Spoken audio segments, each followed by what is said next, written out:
बिलाल साहब, आपकी क्या फाइंडिंग्स है कि पाकिस्तान में इंतखाबात क्यों मुतनाज़ हो जाते हैं और यहाँ पे फ्री एंड फेयर इलेक्शन क्यों नहीं हो सकते? इब्तदाई सालों में यानी 1958 से पहले का जो दौर था उसमें सूबाई इलेक्शन तो हुए और बल्कि ईस्ट बंगाल जो उस ज़माने में कहलाता था ईस्ट पाकिस्तान बाद में, वो वहाँ पे तो इंतखाबात इतने फ्री एंड फेयर हुए कि उसके नतीजे में हुक्मरान जमात का सफाया हो गया था मुस्लिम लीग का, और वहाँ पे जुगतू फ्रंट या यूनाइटेड फ्रंट जीत गई थी। लेकिन कौमी सतह पे इंतखाबात नहीं हो सके कि हमारा आइन नहीं बना था, और आइन बनने में ताख़ीर का सबब दो थे बुनियादी तौर पे, बल्कि अगर पूछा जाए तो एक ही था। वो ये कि मज़हब को हमारे मुल्क में जो पब्लिक स्क्वायर में जो मकाम मिलना चाहिए वो क्या होगा।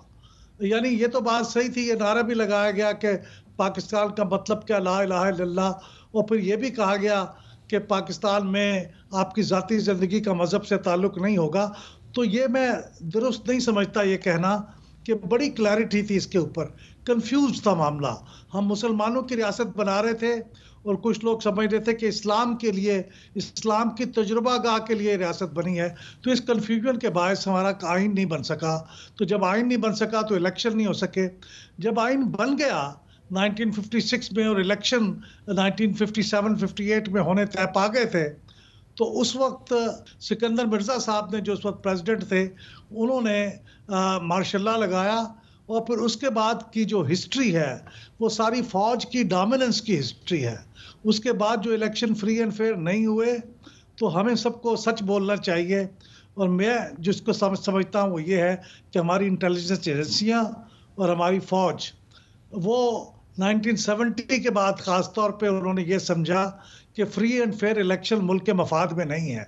इसके नतीजे में मुल्क टूट गया। उन्होंने एक चीज़ का गलत नतीजा निकाला और फिर ये तय किया कि नहीं, इंतखाबात के नतायज को कंट्रोल किया जाना चाहिए, और तब से ये नतायज कंट्रोल हो रहे हैं। और उसका एक ही सबब है कि हम फ्री इलेक्शन नहीं होने देते। मोस्टली इंटेलिजेंस एजेंसियां उसको कंट्रोल करती हैं, और उसकी वजह से फिर ये ख़राबी पैदा होती है। और आज भी ये रिवायत है जो पहले से ज़्यादा मुस्तहकम होती चली जा रही है।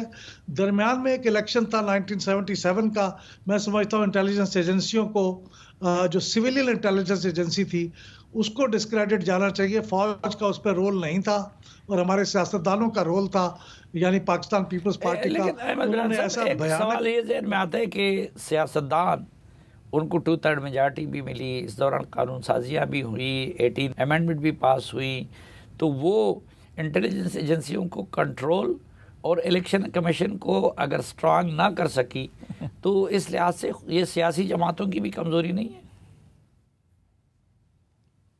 बज़ाहिर तो ऐसे लगता है कि ये सियासी जमातों की कमज़ोरी है, लेकिन साफ़ी साहब, अगर मुल्क के अंदर कल्चर ये डेवलप हो जाए कि अगर आपके पास ब्रूट फोर्स नहीं है और रूल ऑफ लॉ नहीं है। रूल ऑफ लॉ तो यही है ना कि आप कानून की इताअत करते हैं, और आपके पास अगर गन और आपके पास फायर पावर भी हो तो भी आप ताकतवर नहीं होते। लेकिन हमारे यहाँ ये नहीं हुआ। हमारे यहाँ रूल ऑफ लॉ नहीं बना। हमारे यहाँ तो जिसके पास, वो कहते हैं ना, जैसे बंदूक की नाली से ताकत जन्म लेती है, तो वो हुआ। तो उसके मामले में बेचारे सियासतदान तो मजबूर महाज थे। मैं समझता हूँ कि ये इल्ज़ाम एक हद तक तो दुरुस्त है, लेकिन बड़ी हद तक दुरुस्त नहीं है, क्योंकि सियासतदानों के सामने जो ताकत थी, उसके सामने वो मेरे ख्याल में कामयाब होने के लिए कोई इम्कानात भी नहीं थे। अच्छा बैरिस्टर साहब, मुझे जाना है फिर कमिंग इलेक्शन के मौजू की तरफ भी, लेकिन अगर आप कुछ नहीं, बहुत ज़रूरी है। देखिए, ये पाकिस्तान के जो फंडामेंटल मसाइल हैं ना, जब तक हम वहाँ नहीं जाएंगे तो ये बात कहीं जाती नहीं है। पाकिस्तान के 3 फंडामेंटल प्रॉब्लम हैं: role of religion, federation, federalism and civil military relation. 1947 तक लेकर 56 तक इलेक्शन जो नहीं हुए ना, उसकी 2 वजूहत थी, दोनों कायम हैं। एक की तरफ इशारा किया, रोल ऑफ रिलीजन। देखिए, रोल ऑफ रिलीजन में हमारे 2 ग्रोह थे। जिन्ना इकबाल बहुत क्लियर थे, मैं इनसे इत्तफाक़ करता हूँ। वो आइडेंटिटी के तौर पर, पॉलिटिकल एक मोबिलाइजेशन के तौर पर तो उन्होंने मुसलमानों के इस्तेमाल किए, जो हर एक को कम्युनिटी को राइट होता है। जैसे पठान अपने राइट मांगते हैं, मुसलमान अपने मांगते हैं, लेकिन वो बिल्कुल एक मॉडर्न वेस्टमिनिस्टर मॉडल के लोग थे। लेकिन इसमें कुछ मजहबी लोग और कुछ मज़हब के लोग जो वैसे रिजेक्ट हो गए थे 47 तक, वो आ गए तो ये इशू रहा, लेकिन असल मसला यूँ नहीं था। असल मसला था, हमें खुल के बात करनी चाहिए, पंजाब की डोमिनेंस एंड वेस्ट पाकिस्तान और ईस्ट पाकिस्तान का झगड़ा। उनकी आबादी आपसे 60% थी, आपकी 40% थी वेस्ट पाकिस्तान से। आपने पहले डंडा मार के वो किया, वो जो कहते हैं वेस्ट 1 यूनिट बनाए। एंड सबसे बड़ी डिबेट, सबसे ज़्यादा कॉन्स्टिट्यूशन मेकिंग में जो टाइम इस्तेमाल हो रहा था, वेस्ट पाकिस्तान के लोग जो पाकिस्तान बनाने में सबसे आखिर में थे, वक्त नहीं है मैं आपको गिन के बताऊँ, बंगाली आ गए थे, हम बंगालियों को मेजॉरिटी वोट नहीं देना चाहते थे। आखिर में कर करके बोगरा फॉर्माउलो के बाद जो है चौधरी मोहम्मद अली के ज़माने में बंगालियों ने सरेंडर किया, कुर्बानी दी, उन्होंने कहा कि चलो ठीक है हमारी पैरिटी कर लो। ये वजह बनी थी। और आज तक ये प्रॉब्लम दोनों, रोल ऑफ रिलीजन, फेडरेशन, दोनों कायम है। और तीसरा जो है मिलिट्री का, ये इंतहाई ज़रूरी है हमारे लिए। बाकी आपने कहा, मैं एक लाइन कहता हूँ, इलेक्शन कमीशन की पावर 73 से लेकर 2017 तक इंडिया के इलेक्शन कमीशन से ज़्यादा थी। अच्छा, हाँ, हमने तो अब उसको इतना इम्पोर्टेंट बना दिया है कि फेडरल गवर्नमेंट ख़त्म हो चुकी है पाकिस्तान में, ठीक, लेकिन बंदे डिफरेंट हैं, करैक्टर डिफरेंट है। अगर सिविल सर्विस में पंजाब जो यूपीसीपी की एलीट थी, फ़रूकी अलवी, उन्होंने पाकिस्तान को डिस्टर्ब किया, या पाकिस्तान की इस्टेब्लिशमेंट मिलिट्री ने डिस्टर्ब किया, फंडामेंटल वजह बिल्कुल वही एक है, क्या कि दोनों का ज़हन गैर जमहूरी है, दोनों अवाम को अपनी राइट नहीं देना चाहते, rule of consent, rule of representation को वो मानते नहीं हैं। इस पे हमें संजीदगी सोचना पड़ेगा। कोकर साहब, आप भी इससे इत्तेफाक करते हैं कि इलेक्शन कमीशन के कानूनी इख्तियार का मसला नहीं है, लेकिन बंदों का मसला है, कल्चर का मसला है, या कि नहीं इख्तियारात उसके बढ़ाने चाहिए? जी बिल्कुल नहीं, इख्तियारात तो जितने उनको दिए जा सकते हैं वो उनके पास मौजूद है एक इंडिपेंडेंट और फेयर इलेक्शन कराने के लिए।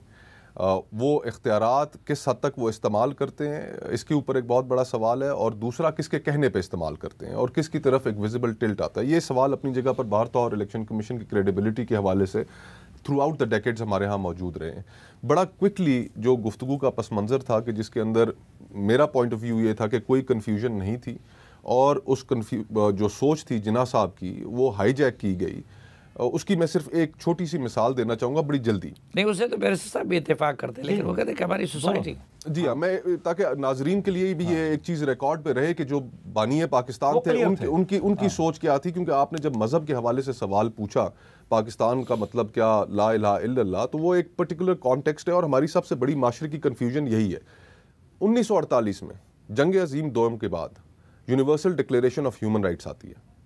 उस universal declaration of human rights को तमाम ममालिक के सामने अक़वाम मुत्तहिदा में रखा जाता है और उन्हें कहा जाता है कि आप इसको माने या ना माने, ये आपकी मर्ज़ी है।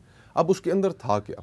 उसके अंदर मर्द और ख़वातीन के उनके सियासी हकूक़ बराबर के होंगे, आप किसी के साथ फ्रीडम ऑफ एक्सप्रेशन होगी, इजहार राय की आज़ादी होगी। तो तमाम राइट्स जो हमारे कॉन्स्टिट्यूशन में भी मौजूद हैं, 1973 में हमने डाले, वो बेशतर जो राइट्स हैं वो universal declaration of human rights में मौजूद थे। जिन्ना साहब हयात थे। पाकिस्तान उन वाहिद मुस्लिम ममालिक में शामिल था कि जिसको कोई एतराज़ नहीं था universal declaration of human rights के किसी भी एक आर्टिकल के ऊपर, ठीक। और बाकी जो मुस्लिम ममालिक थे, अरबों ने एतराज़ कर दिया। उन्होंने कहा कि हम ख़वातीन को वो हकूक़ नहीं दे सकते। तो और सर ज़फ़रुल्लाह खान हमारे उस वक्त फ़ॉरेन मिनिस्टर थे। तो अब सर ज़फ़रुल्लाह खान आज के दौर में उन जैसा बंदा कोई फॉरेन मिनिस्टर भी नहीं हो सकता, फॉरेन मिनिस्टर छोड़ के तो किसी पोजीशन पे भी नहीं हो सकता।